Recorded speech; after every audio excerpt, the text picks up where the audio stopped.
இந்தியாவில் மராட்டியா மாநிலத்தில் உள்ள சதாரா மாவட்டத்தில் நைகான் என்னும் கிராமத்தில் 1831ஆம் ஆண்டு ஜனவரி 3ஆம் தேதி பிறந்தவர்தான் சாவித்திரிபாய். இவர்தான் இந்தியாவின் முதல் பெண் ஆசிரியர்.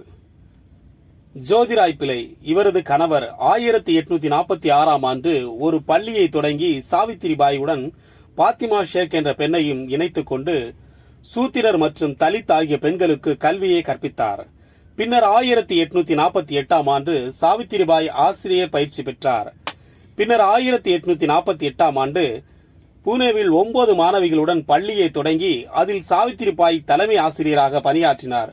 சுமார் 6 மாதத்திற்கு பிறகு அப்பள்ளி மூடப்பட்டு வேறொரு இடத்தில் மேலும் தொடங்கப்பட்டது.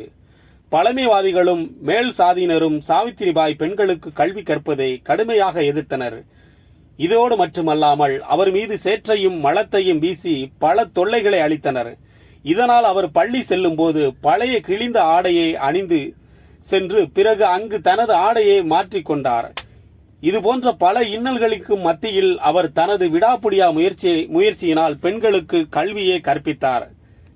இது மட்டுமல்லாமல் விதவை பெண்களின் தலையை மொட்டையடிப்பதை எதிர்த்து நாவிதர்களை திட்டி 1863ஆம் ஆண்டு மிகப்பெரிய ஒரு போராட்டத்தை நடத்தினார்.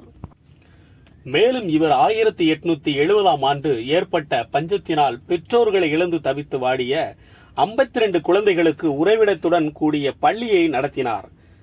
பின்னர் 1897ஆம் ஆண்டு ஏற்பட்ட பிளேக் நோய் தொற்றால் பாதிக்கப்பட்டவருக்கு இலவச சிகிச்சை அளிப்பதற்காக தனது கணவரும் மற்றும் வளர்ப்பு மகனுமான மருத்துவரான யஷ்வந்தையும் புனேக்கு அருகில் உள்ள சாசனமாலா என்ற இடத்தில் மருத்துவமனை அமைத்தார்.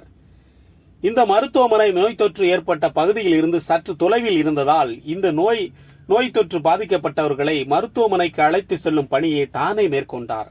அப்போது எதிர்பாராத விதமாக அவருக்கு நோய் தொற்று ஏற்பட்டு 1897ஆம் ஆண்டு மார்ச் 10ஆம் தேதி அவர் மரணமடைந்தார்.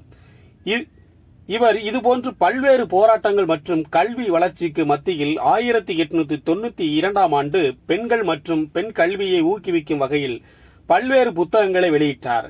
இதில் கல்வியின் தேவை மற்றும் சாதிய எதிர்ப்பு ஆகியவற்றை ஊக்குவிக்கும் விதமாக கவிதை மலர்கள் என்ற நூலையே இவர் வெளியிட்டார். பின்னர் 2015ஆம் ஆண்டு இவருடைய போராட்ட குணம் மற்றும் பெண் கல்வி வலியுறுத்துதல் போன்ற இவருடைய சிறந்த சேவைகளை பாராட்டும் விதத்தில் மகாராஷ்டிரா அரசு சாவித்திரிபாய் புனே பல்கலைக்கழகம் பெயரை சாவித்திரிபாய் பல்கலைக்கழகம் என பெயர் மாற்றி கௌரவித்தது. பின்னர் 1998ஆம் ஆண்டு மார்ச் 10ஆம் தேதி இந்திய அஞ்சல் துறையில் இவர் நினைவாக ஒரு அஞ்சல் தலையை வெளியிட்டது. இந்த வீடியோ பிடிச்சிருந்தா லைக் பண்ணுங்க, ஷேர் பண்ணுங்க. நம்ம வீடியோக்கு புதுசாக பார்க்குறீங்கன்னா சப்ஸ்கிரைப் பண்ணிட்டு பாருங்க. தேங்க்ஸ் ஃபார் வாட்சிங்.